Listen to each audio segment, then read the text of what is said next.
I'm Krista. Welcome to Amiens house. Today we are going to do a herb garden walkthrough. Since I did a video of our vegetable garden walkthrough, I thought I would do one for our herb garden and just kind of do another one a couple times throughout the season and just see the changes and the growth within the herb garden.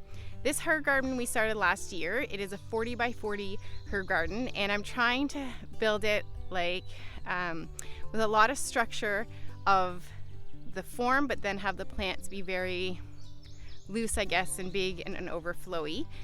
I hope one day that it's more like a secret garden, and there'll be a front wall of stones here, and then the rose bushes will grow up, which I'll show you in a minute, to make a hedge. And at the back there will be a fence. So behind that bench there'll be a fence growing with English ivy, and then on this side will be all glass from the greenhouse that we're going to build. So that's the hope. It'll be kind of like a secret space or a quiet space that you can hide and go into. So let's get started on the plants and the tour. So walking into the herb garden, you will see we have hyssop along here. I haven't planted the hyssop yet because I ran out of seeds last year, and then this year it's kind of got away from me. But there will be hyssop on both sides there, so you'll have hyssop along both. Last year we just hilled the beds and put wood chips down. This year we've built the boxes for the beds, and we've run tubing so eventually we can have irrigation in here. The plan is that I would like red brick paths in here, so Jeff has told me we can hopefully put stones in, packing stones in this year, and then when we find the red bricks we'll be able to finish the paths. So I'll just kind of go through each box and let you know what's in here. All the herbs in here are medicinal or culinary or both. So we have the hyssop, as I mentioned. We have parsley on this side, sage, and edelweiss along the front. I tried to do a lot of the boxes kind of mirroring. So again, we have hyssop. We have cilantro that came up from seed and that has died down already, but there is more cilantro coming up in here.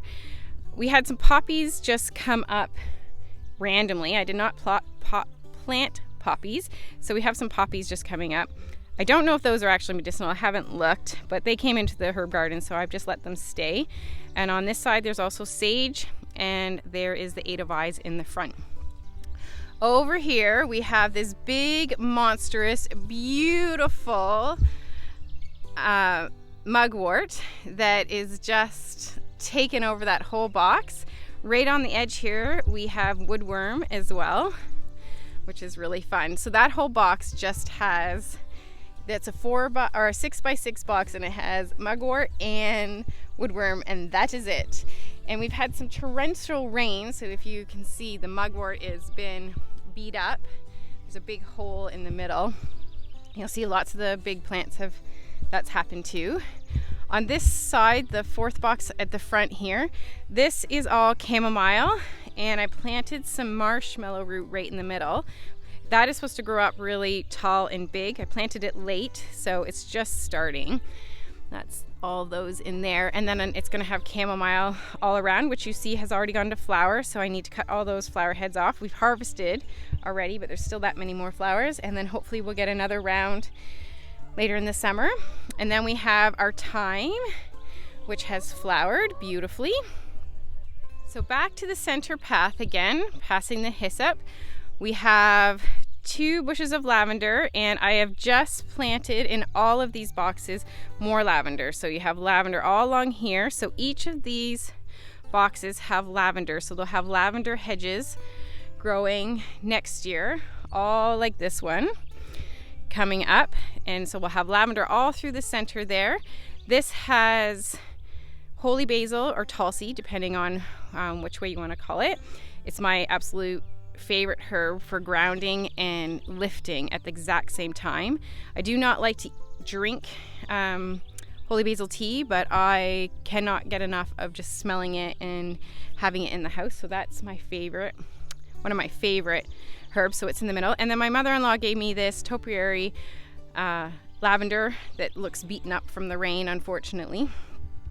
In each of these boxes, I have flowers that I planted late, so they're coming up really slowly.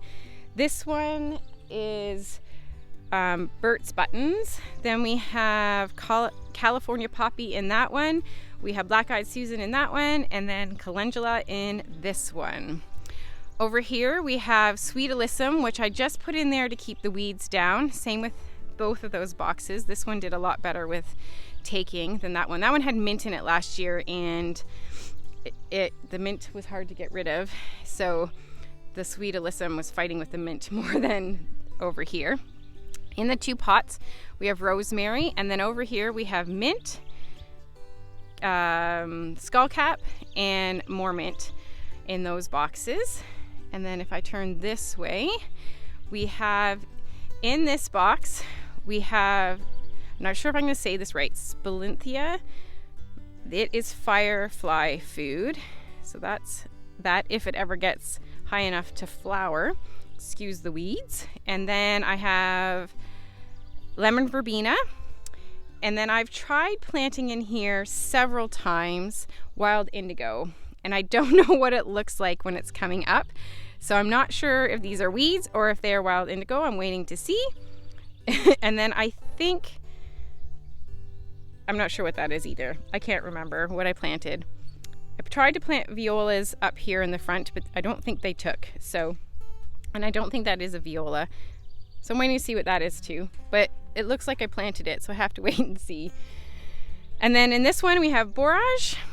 And then we will go back to the center again, and we'll do the 4 last boxes. So along here, along the front of both of these front boxes is yarrow, and as you can tell, it has also been beaten up with the rain. I need to cut it all back. We have harvested lots of yarrow, but we need to cut it all back because it was beaten up by the rain. And in the back of this one is lemon balm. Nope, sorry, that one's catnip. This one's lemon balm. You can tell by the leaves, and then obviously when you touch it and smell it, you can tell. So that also needs to be harvested. It's been beaten up by the rain, but you can see how big and lush it is. It's crazy. In this corner we have comfrey, which has again totally been beaten up by the rain. And there were other things planted in this box as well, but the comfrey has just gone bananas, so I'm letting it just have the box. And the last box on this side, this is oregano that's up to my hip. Like, can you see where my hip is? It's up to my hip. Oregano that's up to my hip. I thought it would be a ground cover, like the thyme. See the thyme over there? Nice and small. Oregano up to my hip, which is astounding and fun. This is Feverfew, and again has been beaten up by the rain.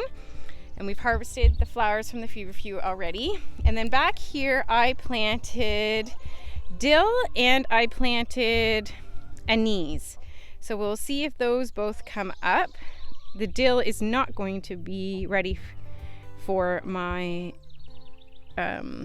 radish seed pods that I'm going to make tomorrow. So I'm going to have to go around and see if people have dill heads that I can steal. And then the last 2 beds here, so this is where the fence will go along here.